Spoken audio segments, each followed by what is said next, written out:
Good afternoon, sir. So today we'll start with regeneration. Okay.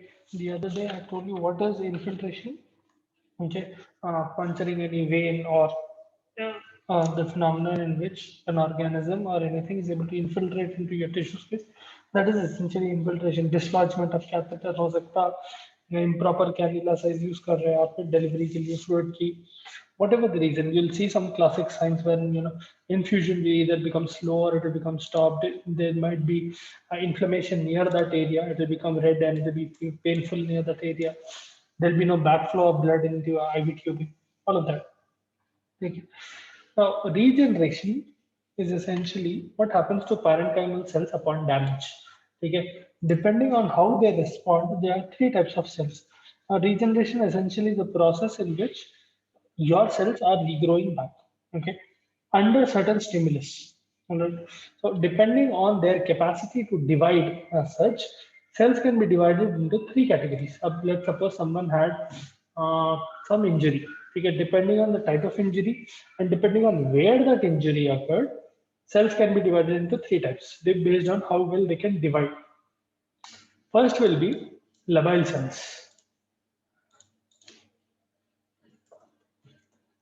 So these are cells of your epithelial tract. ठीक है, any epithelial cells आपके respiratory tract का ले लो, GIT का ले लो, epidermis का ले लो, या फिर urinary tract, uterine endometrium, hemopoietic cells, all of them will, hemopoietic cells of bone marrow along with the epithelium, not a part of epithelium, but all of these cells, even some cells of lymph nodes and spleen, ये पूरे cells जो है labile इसलिए बोलते हैं लोगों को because they continue to multiply throughout your life under normal physiological conditions, meaning with or without the presence of any damaging stimulus. Okay, damaging underlying, you will have division of these cells. Now, essentially speaking, for example, let's suppose someone has now you must have learned about this already. GIT के जो cells रहते हैं, specifically the inner lining of GIT, that gets renewed every few months. Okay, meaning all the cells of your GIT which are present at the innermost layer that are coming in contact with your food, essentially with your bolus, those will be renewed. Okay, they will be shed and new cells will take their place. Those cells which can continuously divide physiologically in your body under normal conditions, okay, under normal physiological conditions, will be categorized as labile cells. Then we have stable cells. Stable cells जो है, now these cells they will lose their ability or there will be a sharp decrease in the ability for them to proliferate. They'll not be able to divide as much, especially after adolescence. Okay, they will have some capacity to multiply, but it will not be as much as labile cells. For example, parenchymal cells of your liver, of your pancreas, kidneys, thyroid, ठीक है, या फिर mesenchymal cells of your smooth muscle, fibroblasts, bone to a certain extent, bone and cartilage cells, ये पूरे stable cells में आते हैं. Normally, they do not divide. Once they have grown, they will not divide after adolescence. They will only divide upon specific stimulus. So, ये specific stimulus क्या रहता? For example, let's suppose someone has undergone liver damage या someone underwent liver transplant. ठीक है, इतना part of the liver निकाल के donate कर दिए. So these cells will start dividing. ठीक है, those cells are part of stable cells. They have the ability to divide, but they normally do not divide. Okay. Those cells will be categorized under stable cells and they will not be as active in proliferation as labile cells as well. They can divide, but not as much. Okay. Then finally, we have permanent cells. Now, as the name suggests, permanent cells will completely lose their ability to proliferate after a while. Okay. Specifically around the time of the birth, okay, a couple of weeks in, cells will stop. Those cells will specifically lose their ability to divide. तो इसमें क्या था? Skeletal muscle, इसमें cardiac muscle आता, या फिर आपके neurons, ठीक है, nervous tissue, those cells will also lose their ability to divide properly, ठीक है, or divide at all altogether. Those will be categorized in the permanent cells. अब जब भी regeneration होता, so for example, let's suppose we take epithelial cell ले लो. Let's suppose this is someone's forearm, ठीक है, please excuse the crude diagram. but let's suppose this is someone's forearm, okay, and यहाँ पर because of certain injury they have a injury like this which is slightly deep and it is pretty big. तो यहाँ पर ये injury होने की वजह से अब इधर के सेल्स डिवाइड होना स्टार्ट होगा, ठीक है. Imagine this is filled with blood initially and this is the injury. Now I'll isolate only that injury, okay. I'll remove the forearm and I'm isolating only that injury. ऐसा. Imagine this is the surface of that wound. Basically your forearm, someone's forearm got cut open and it is this deep. Something like that. I'm drawing it in a very vague sense, but you get the point. Imagine there is some injury in that person's forearm. अब यहाँ पर क्या होता? Proliferation with the cells which are surrounding this edges. ठीक है, अगर आप ऊपर से superior view देखें तो ऐसा रहता, lateral view देखें तो ऐसा रहता. ठीक है, this is the lateral view, this is the superior view. तो ऊपर से देख रहे हैं, साइड से देख रहे हैं. ठीक है. Now obviously you will not be able to gauge depth. I'm only giving you as an example. What is depth? Injury कितनी डीप है. अब यहाँ पर सेल्स जो प्रोलिफरेट होते हैं they will start from the corner and come to the centre. ठीक है, so essentially cells will start proliferating from the margin inwards like this. ठीक है, so the last cells that you will see or the last cells that you see, new cells that are being formed will be of this area. That is why whenever you have a large enough injury, imagine you have a circular injury because of whatever reason in wherever part of your body. यहाँ पर regeneration कैसा होता? पहले ये layer आता. Let's suppose the purple cells represent new cells that are coming. तो पहले ये बाहर का layer आता, then उसके अंदर का layer आता, and eventually it will start filling in like this, and you will see a small blob, and that will be filled finally. That is how in a kind of a circular pattern it closes, and finally the cells touch each other, and migrate cells, they'll stop differentiating and maturing after a while, okay, till that space is filled. Now if the injury is very very extensive, one special process occurs rather than simple regeneration. Regeneration में क्या हो रहा, completely नए cells बन रहे ना, repair बोल के एक और process रहता. Okay, there is a difference between regeneration and repair. At the end of regeneration, you will get completely new cells without any mark of that injury as such. Okay, this will only occur in smaller injuries. Repair occurs when the injury is extensive and you have scarring. Okay, scar tissue will come into picture, and that area will be filled with scar tissue. You will also have proliferation of epithelial cells, but scar tissue will take its place. A little bit of scar tissue will be present, and that scar will remain. Okay. Now, sometime or the other, when you were a kid, I'm sure you must have gotten injured somewhere on the body, legs, पे, हाथ पे, किधर तो भी. Okay. Maybe you fell down and you got injured your elbow or your head or wherever it was. And if the injury was extensive enough, you'll have a tiny bump-like structure. Okay, that will make a scar and will be slightly hard. Okay, so that is the main difference between regeneration and repair. Repair means scarring hoti. Regeneration means there is no scarring. Okay, there is only proliferation of original cells, and they will cover up the whole wound. Generally, only happens for smaller injuries, not for big injuries. Okay, big or deep injuries. Now, coming to one very, very, very important topic in pathology, we have inflammation. Now, this will be the basis of several other diseases for you as well. Because if you do not understand how inflammation is working, it will become kind of difficult how and what is happening in different diseases. Because this takes place in almost all diseases. Yeah, to some degree or the other, inflammation will occur. Inflammation is essentially your body's response. Okay, the mammalian living tissues response to injury or any agent that is causing injury. So it is technically a defensive mechanism of your body. Inflammation is a defensive mechanism of your body in order to eliminate or limit the spread of that injurious agent. So यहाँ पर injurious agent, for example, कोई bacteria है, ठीक है? That bacteria is causing infection and it is coming into tissue space and causing damage.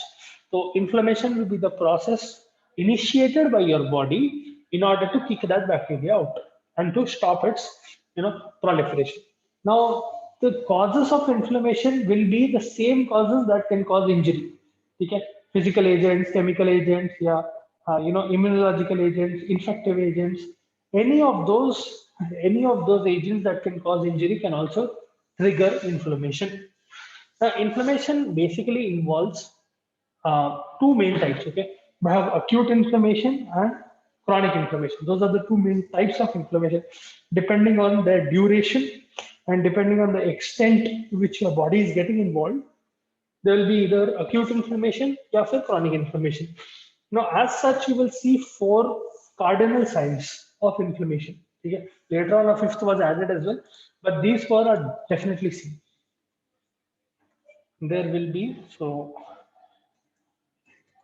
cardinal signs of inflammation. We have rubor, which is redness. We have tumor, which is swelling. Okay.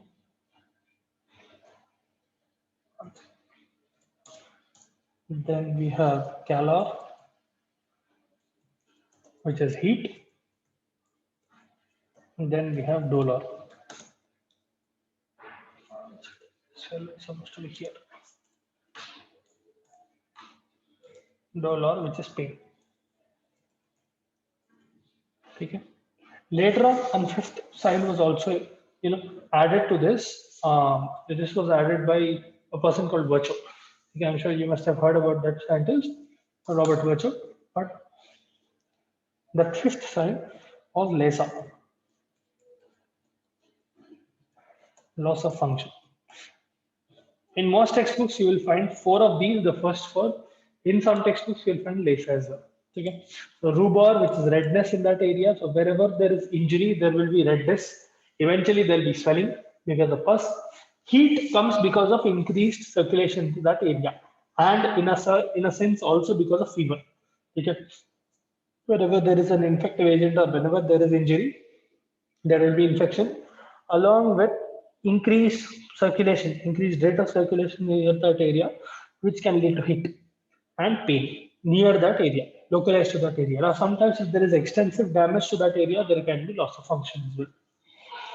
Now, depending on the defense capacity of the host, duration of response, inflammation can be categorized into acute and chronic. Especially acute inflammation jab hota when your body is detecting the agent very early, okay? And it is generally followed by repair. Your body will recover. Okay? Inflammation, दो type का रहते हैं. We have acute inflammation and chronic inflammation. The most basic distinction between them is that this is occurring for a short duration. This is occurring for a very long duration or long enough. Okay. Now, in chronic inflammation, what happens is the causative agent is persisting for a long period of time and causing extensive damage. Hence, that inflammatory process is also going on longer. And you will see the after effects of chronic inflammation, after effects of inflammation for a longer period of time as well. Okay. I hope यहाँ तक follow हो रहा है. If you are able to, if you're not able to understand anything, please feel free to stop me and ask for doubt or doubts if you have those. Okay. Now we'll start off with acute inflammation.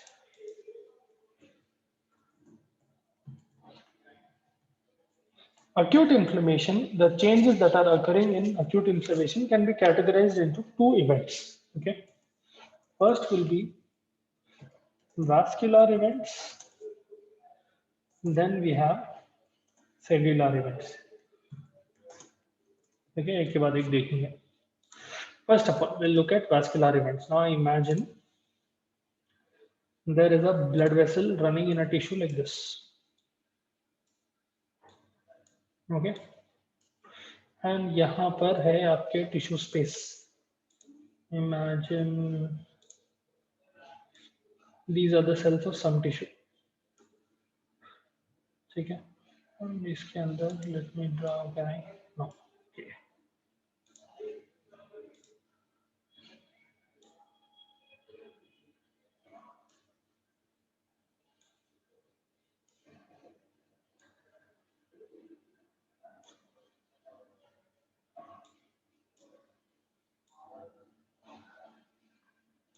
Okay. Imagine these are cells that are present near the tissue. Now, let's suppose there is a bacteria or an infective organism. Let's suppose we take a bacteria for convenience. Bacteria came and entered into this cell and started damaging that cell. This is a problem. Okay. As soon as this occurs, what will happen is there is an inflammatory reaction that triggers. Okay, I'll not get into extensive detail of what is happening in inflammation because you don't have that much detail at your level. But essentially, what will happen is this damaged cell. Let's suppose the name of this damaged cell is Ramu. Okay, for our convenience, we'll call this fellow Ramu. Ramu is being invaded by Shamu the bacteria. So you have to make it fun for yourself, or else it will be difficult to remember. Now, what Ramu will do is this fellow will start triggering, or it will start releasing a few chemicals. Let's suppose because the bacteria came inside, Ramu started making calls. So he's calling his father, he's calling his mother, he's calling his brother, he's calling everyone and telling, look, there is Shamu inside me, there is bacteria inside me, and that fellow is hurting me. Okay, so this is a scenario that is going on. A cell is being invaded by a bacteria, and that cell is essentially calling for help. Okay, by releasing certain chemicals. These chemicals will start affecting your blood vessel, nearby blood vessel. Okay, they'll affect certain cells, and because of those cells, your blood vessel will start getting affected. Those events that will occur in the blood vessel at this point of time will be called categorized as the vascular events. Okay, I hope you are understanding the scenario here. Bacteria invaded into a cell. That cell started calling for help. Though that is done by certain chemical mediators. These chemical mediators will start mediating the information of distress. Ramu is in distress, please help. So that distress is relayed to the cells that are present inside your blood vessel, and the events that will occur inside the blood vessel will be categorized in the vascular events. Now the sequence that occurs ek ke baad ek hoda. So immediately because of this vertical, these chemicals, the first thing that will happen is vasoconstriction, immediately followed by vasodilation. Vasoconstriction होता, उसके बाद vasodilation होता. Okay. Now, I'm not going into complete details. What are the chemicals that are causing vasoconstriction? What are the chemicals that are causing vasodilation? How those muscles are getting involved? What are the chemical mediators responsible for that? वो पूरा details आपको भी पढ़ने की जरूरत नहीं है. At least not in total detail, because again it will get too much for your level. Right? Just remember that initially there will be an immediate vascular response, which will be transient. Sorry, I got disconnected. So, as I was saying, यहाँ पर क्या होता? There is, let us draw a blood vessel again. There is the blood vessel, and imagine this is Ramu, and Ramu has a bacteria inside it. Okay? This fellow is calling for help, and what will happen inside your blood vessel is specifically arteriole. This is an arteriole. Okay? Capillary है छोटी सी arteriole है.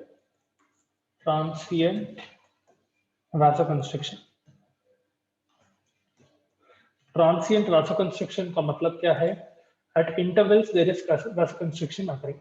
Okay, so it essentially means that there is constriction, then there is relaxation, then there is constriction, then there is relaxation, kind of like a spasm. Okay, transiently there is vasoconstriction. This will be immediately followed by persistent progressive vasodilation. Persistent progressive vasodilation. इसका मतलब क्या है? Persistently for a long time, progressively बढ़ते जा रहा, vasodilation हो रहा. Okay, so for a continuous period of time, vasodilation is occurring, and the diameter of that blood vessel is slowly increasing. That is why it is a progressive type of vasodilation. Okay, this will also occur in the same arteriole. Now we are only taking one subsection of a arteriole. ठीक है, मैं ये section की ही बात कर रहा हूँ अभी के लिए. यहाँ पर जो events हो रहे हैं वो बोल रहा हूँ. जहाँ पर injury हुई उसके पास का blood vessel. I'm not talking about the whole body's arteriole, that whole body's circulation. This reaction is specific to wherever there is cause of injury. ठीक है, अब मेरे को let's suppose मेरा हाथ जला because of whatever reason. Let's suppose the stimulus of injury is heat, and my finger got burnt. I will not have a reaction in my liver. Okay, So it is highly unlikely. The reaction will immediately occur at the surface of my finger, and all of these reactions that I'm talking about will occur within a matter of a few seconds. Okay, the inflammatory process is quite quick. Now, once there is, vasodilation, progressive vasodilation will in turn elevate local hydrostatic pressure. मतलब hydrostatic pressure क्या था? If you remember, last year we discussed about osmotic pressure and hydrostatic pressure. Osmotic pressure is the pressure that keeps fluid inside one chamber.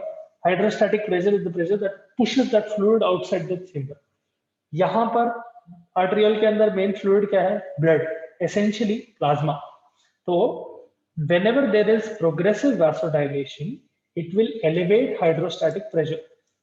Hydrostatic pressure बढ़ा बोले तो fluid push करने लगता है. यहाँ पर epithelium पे the hydrostatic pressure increases and it will basically what you call push fluid or push plasma out of the blood vessel. All right. Because of that, what happens is there will be transudation of fluid. Transudation of fluid essentially means that plasma or fluid in this sense is moving from your arteriole into this area. Okay, I'll repeat once again. As soon as vasodilation occurs, persistent progressive vasodilation occurs, this causes elevation of local hydrostatic pressure. Local, not all arterioles. Okay, in this area specifically, there is increase in hydrostatic pressure. Hydrostatic pressure is the pressure exerted, exerted by a fluid, technically the elements of that fluid, to make sure that the fluid is going out of that chamber. अगर मैं ऐसा एक chamber लिया, इसके अंदर hydrostatic and osmotic pressure अगर define करना है तो let's suppose there are a few elements inside this chamber. Let's suppose these are the elements, some constituents that are present inside the fluid of this chamber. Okay. Osmotic pressure will be pressure exerted by these elements onto the fluid to make sure that that fluid is inside that chamber. Hydrostatic pressure is the opposite. It is the pressure that will push fluid outside. यहाँ पर hydrostatic pressure बढ़ रहा, and at the same time another thing happens. The epithelium of your blood vessel, it will start constricting. मतलब now इसको मैं अगर enlarge करा थोड़ा, let's suppose I'm enlarging the small part of this blood vessel, okay, you will see cells like this. Okay. Now essentially speaking, they should not be like this. They should be like this. Okay, I'm erasing and doing it again so that they'll be stuck to each other like this. But because of a few chemical mediators, what will happen is these cells will start shrinking. When we shrink, this will happen. तो यही cells है. Let's suppose ऐसे थे पहले, अब ऐसे बन गए. Okay. Now, if you have ever been to a dentist or any one of you have ever gotten braces in your life, and let's suppose you had gaps in your teeth, okay, by using dentures and veneers and so on and so forth, you'll be able to close those gaps. यहाँ पर उल्टा हो रहा, जो cells है, because they shrunk, okay, they literally shrunk in size, there are gaps created in between. ऐसे gaps आ जाते.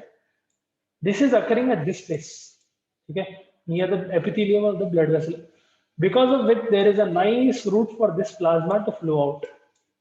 Okay, right? That's transudation of fluid essentially. So because of progressive vasodilation, there is increase in hydrostatic pressure. As hydrostatic pressure increases, at the same time, what happens is the epithelium of your blood vessel will start constricting, and those individual cells are basically constricting, because of which shrinkage of those cells is leading to the flow of plasma out of the cell, essentially transudation. Now, because of this flow of plasma, what will happen is circulation, specifically microcirculation in this area, will become slow. To a certain extent, it will stop. Because जितना भी fluid आ रहा, वो बाहर चले आ रहा. I'm only drawing in one side, but it is happening on this side as well. Okay. Plasma is essentially entering into tissue space, because of which what is happening, circulation एक जगह थम गई. Because circulation is becoming slower, it has become static. Now, as circulation becomes slow and it becomes static, there will be a process called leukocytic margination that occurs. Okay, so the idea behind all of this slowing, क्यों आपकी body वैसोकंस्ट्रिक्शन कर रही, वासोडाइलेशन कर रही, फिर hydrostatic pressure बढ़ा रही and fluid को बाहर फेंक दे रही. Why is it doing all of this? So that it can make sure leukocytes are coming in this area. Leukocytes are somewhat like the policemen of your body. ठीक है, जो WBCs है ना, I'm not going to which type of WBC specifically right now, but more often than not there will be neutrophils which will come nearest. ठीक है, अब ये process में होता क्या, यहाँ पर because circulation has slowed down, neutrophils, let's suppose these are the neutrophils, these fellows will slowly start coming closer to the cell. ठीक है, specifically they'll start coming closer to the boundary of those blood vessels. Normally they are in circulation and they are moving around at their own pace, at the pace at which blood flows. Now because blood has slowed down, यहाँ पर neutrophils क्या होता है, pressure नहीं है सब भागने के लिए, तो हल्लू हल्लू कोने को आते हैं. Okay, that fellow, because of, let's suppose there is a lot of traffic, that fellow is moving towards two ends of the road. If there is free flow of traffic, if they are normally moving around, that is fine. If you must have observed it already, if there are a lot of people in a traffic and traffic is stuck in one position, people try to wiggle out and try to find places in between other cars, other vehicles, try to find some position. Essentially your neutrophils will do something the same, something similar. They will come to the corner of that blood vessel. यहाँ से cellular events start होते हैं. These are the vascular events that are occurring in inflammation. Right? I hope यहाँ vascular events तक समझ में आया. If you have doubts, if you want me to repeat it again, please feel free to ask. Because if you understand vascular events, only then you can understand cellular events. There's only a small part of inflammation till now. You didn't get. Oh, okay. From which part did you understand?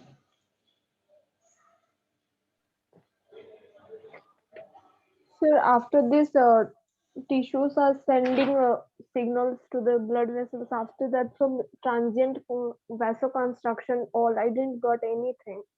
अच्छा ठीक है, देखो help के लिए पूछे, यहाँ पर transient वासोकंस्ट्रक्शन हुआ ना.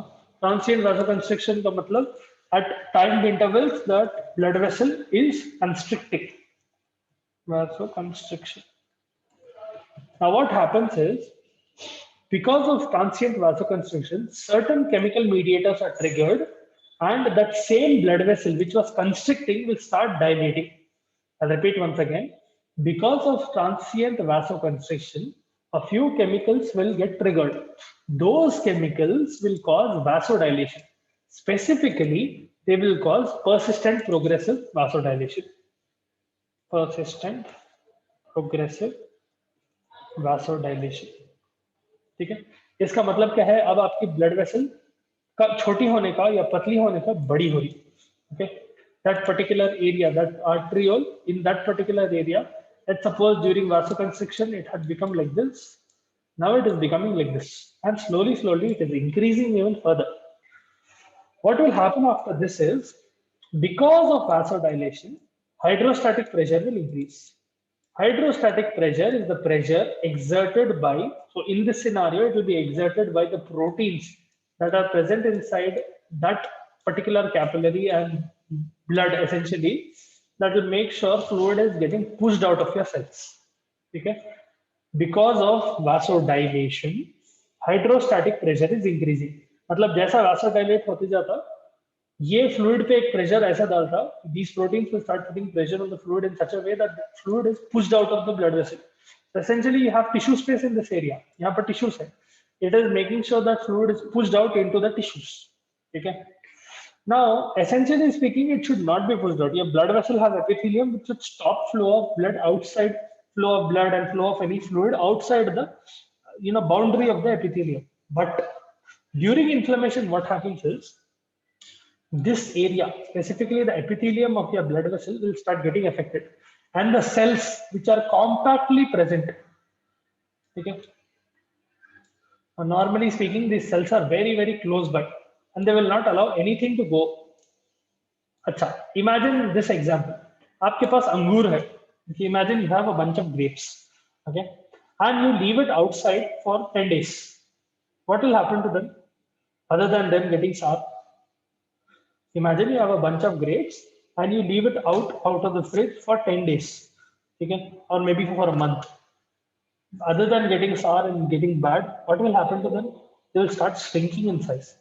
Correct? अगर आप, for example, आप let's suppose you are comparing angur, this thing, the grapes and kishmish. Okay, imagine if you compare those two, one is completely shriveled, the other is nice and plump. Okay, the same thing will happen to your cells of the blood vessel. यहाँ पर, because of a few chemicals, these cells will literally start shrinking, because of which what will happen is there will be gaps created in between these cells. Normally ये close by packed थे एक दूसरे के साथ, but because they have shrunk, spaces, gaps have been created. ये gaps में से plasma निकलने लगता, because there is already hydrostatic pressure here, high hydrostatic pressure. This plasma wants to go out, but because of the cells, it was not able to go out. Now, what is happening is these cells are shrinking, and eventually they are opening places through which plasma can go out. Now, along with this, what will happen is as plasma is moving out, circulation in that area will slow down, because जितना भी blood आ रहा है उसमें से plasma बाहर निकल जा रहा है. Maximum amount of plasma will start, draining out of the blood vessel into the nearby tissue area. Because of which, what will happen is whatever cells are present in that particular vessel at that point of time will start moving to the corner. Specifically, neutrophils, leukocytes, essentially.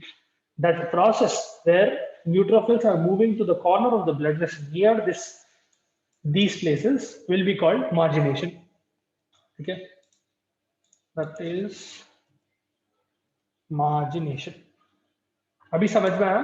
तो तीन चार चीजें आपको याद रखना है. पहले there is transient vasoconstriction, blood vessel छोटी हो रही, then vasodilation, blood vessel बड़ी हो रही. जैसा blood vessel बड़ी हो रही, hydrostatic pressure बढ़ रहा. The pressure that is exerted to make sure plasma is moving out of that particular compartment is increasing. Along with that, what is happening is these cells of your blood vessel are shrinking. As they shrink, they create gaps in between them through which plasma is able to, get thrown out. Now, because plasma is exiting your blood, the pressure of blood will fall in that particular capillary, and circulation, microcirculation specifically, will become slower or it will become static. It will stop. And because it is becoming slower, leukocytes will start marginating. They'll start coming to the corner, to the periphery. Okay? And eventually some things will happen to leukocyte, which we'll discuss in cellular events tomorrow. Okay? I hope अभी समझ में आया सबको. किसी को doubt है तो फिर पूछो. I don't mind explaining again. Any specific part you didn't understand,